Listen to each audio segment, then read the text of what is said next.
Motorcycle চোরকে স্থানীয় জনতা গণপিটুনি দেয়। পরে তাকে হাসপাতালে নেওয়া হলে সেখানে তার মৃত্যু হয়।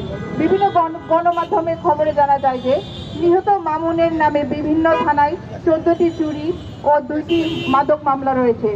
এই ঘটনাকে কেন্দ্র করে সেদিন খাগড়াছড়ির পানখাইপাড়া এলাকায় স্থানীয় আদিবাসীদেরকে ধাওয়া দিয়ে পরিস্থিতি উত্তপ্ত করার চেষ্টা করে স্থানীয় সেটেলার বাঙালিরা।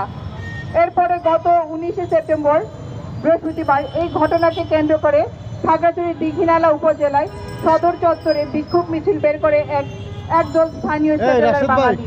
উক্ত মিছিলে সেটেলার বাঙালিরা স্থানীয় আদিবাসীদের বিরুদ্ধে নানা ধরনের উস্কানিমূলক স্লোগান দেয়। তারা জের ধরে স্থানীয় আদিবাসীদের সাথে বাঙালিদের মধ্যে কিছু উত্তপ্ত বাক্য বিনিময় হয়। এক পর্যায়ে একটি মসজিদ থেকে পাহাড়িরা বাঙালিদের আক্রমণ করছে এমন গুজব ছড়িয়ে সেখানে সেটেলার বাঙালিদের জড়ো করা হয়। সেটেলার বাঙালিরা এক পর্যায়ে আদিবাসীদের ব্যবসায়ী প্রতিষ্ঠানে হামলা চালিয়ে আগুন ধরিয়ে দেয়। এর মধ্যে দীঘিনালা উপজেলায় লারমা সংলগ্ন বোয়ালখালী নতুন বাজার সহ আশেপাশে এলাকায় আদিবাসী কমপক্ষে 30টি ঘরবাড়ি এবং ব্যবসা প্রতিষ্ঠানে অগ্নিসংযোগ করে স্থানীয় সূত্রগুলো নিশ্চিত করেছে। এই ঘটনার পর খাগড়াছড়ি সদর, নারায়ণখাই, স্বনির্ভর এবং উপলিপাড়া সহ বিভিন্ন এলাকায় সেনাবাহিনী রাতে অন্ধকারে এলোপাথারি গুলি বর্ষণ করে। এতে খাগড়াছড়ি সদর জমিতলি এলাকায় জুনুন চাকমা এবং পল্টন জয়পাড়ায় এলাকায় রুবেল চাকমা সহ কমপক্ষে 3 জন নিরীহ আদিবাসী খুন হয়। এছাড়া আদিবাসীদের অনেক ঘরবাড়ি ক্ষতিগ্রস্ত হয়, কমপক্ষে 40 জন আহত হয়। এর মধ্যে অনেকেই এখন চিকিৎসাধীন অবস্থায় রয়েছেন। ঘটনার প্রতিবাদে গতকাল 20 সেপ্টেম্বর ঢাকা এবং চট্টগ্রাম সহ দেশের বিভিন্ন স্থানে প্রতিবাদ এবং বিক্ষোভ জানান আদিবাসী ও দেশের সর্বোচ্চ স্তরের মানুষ। উক্ত ঘটনার প্রতিবাদে গতকাল রাঙামাটিতে আদিবাসীদের বিক্ষোভ মিছিলে হামলায় চালায় সেটেলার বাঙালিরা। এরপর বনরূপ বাজারে আদিবাসীদের ঘরবাড়িতে অগ্নিসংযোগ, হামলা এবং ভাঙচুর চালানো হয়। স্থানীয় সূত্রে জানা যায় যে এই ঘটনায় অনিক কুমার চাকমা নামে একজন নিহত হয় এবং শতাধিক আদিবাসী নিহত হয়। সংগ্রামী জনতা, বাংলাদেশের স্বাধীনতার 50 দশক পেরিয়ে এসেও আদিবাসীরা এখনো তাদের ন্যূনতম মৌলিক অধিকার থেকে বঞ্চিত। আদিবাসীরা প্রতিনিয়ত নিরাপত্তাহীনতার মধ্যে বসবাস করছে। পাহাড় এবং সমতলে আদিবাসীদের ভূমি বেদখল, উচ্ছেদ, ধর্ষণ ও হত্যা ঘটনা দিনকে দিন বেড়ে যাচ্ছে এবং ভয়াবহ রূপ আকার ধারণ করছে। আদিবাসীরা দীর্ঘদিন ধরে তাদের নিরাপত্তা এবং ন্যায্য দাবি উপস্থাপন করে আসছে, কিন্তু এমন অবস্থাতে দেশের সকল স্থানে আদিবাসীদের নিরাপত্তা নিশ্চিত না হয় পাহাড় এবং সমতলে আদিবাসীদের উপর জোর জুলুম, ধর্ষণ এবং হত্যার ঘটনা ঘটছে।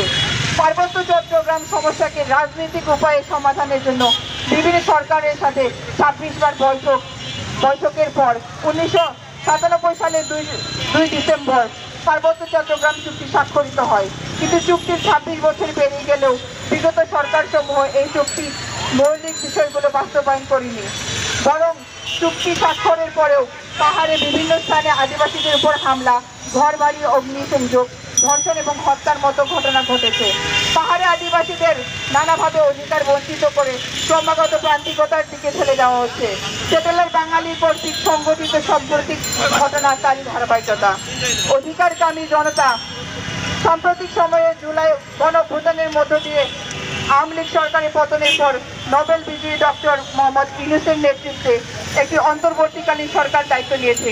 আমরা আশা করেছিলাম গণঅভ্যুত্থানের আকাঙ্ক্ষা নতুন বাংলাদেশ বিনির্মাণে গণতান্ত্রিক অভিযাত্রায় বাংলাদেশে পাহাড় এবং সমতলে আদিবাসীরাও সামিল হতে পারবে, নিজেদের অধিকার স্ব শিল্প, সাহিত্য এবং সংস্কৃতি নিয়ে বিকশিত হওয়ার সুযোগ পাবে।